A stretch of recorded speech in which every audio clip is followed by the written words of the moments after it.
ముఖ్యమంత్రి కూడా నేను అంగన్వాడీ టీచర్లను ఖచ్చితంగా ఆదుకుంటాను, వాళ్ళకు వేతనాలు పెంచుతాను, ప్రభుత్వ ఉద్యోగులుగా గుర్తిస్తానని చెప్పేసి ఇదే నంద్యాల జిల్లా ఆళ్లగడ్డ బహిరంగ సభలో అంగన్వాడీ వర్కర్లందరికీ కూడా ఇక్కడ ఉన్నటువంటి స్థానిక ఎమ్మెల్యే అఖిలప్రియ సమక్షంలోనే బహిరంగ సభలో ప్రకటన చేశాడు. దాన్ని ఖచ్చితంగా ఇంప్లిమెంట్ చేయాలని చెప్పేసి ఈరోజు డిమాండ్ చేస్తున్నాం. లేని పక్షంలో ఇప్పుడు ఏదైతే వినతి పత్రాలు ఇస్తా ఉన్నామో, సెల్ ఫోన్లు ఇచ్చాము, రేపు రాబోయే రోజున ఖచ్చితంగా ఈ రాష్ట్ర ప్రభుత్వాన్ని నిలదీస్తాం.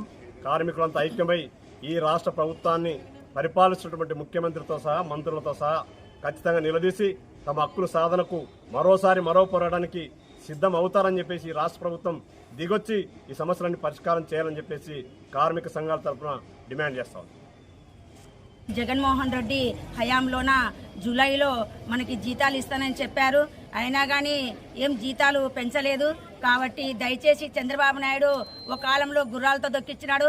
రాష్ట్ర ప్రభుత్వం 2014లో 1500 పెంచారు. ఆ 1500 కానీ ఇప్పుడు కట్టడుగున పడిపోయినాయి.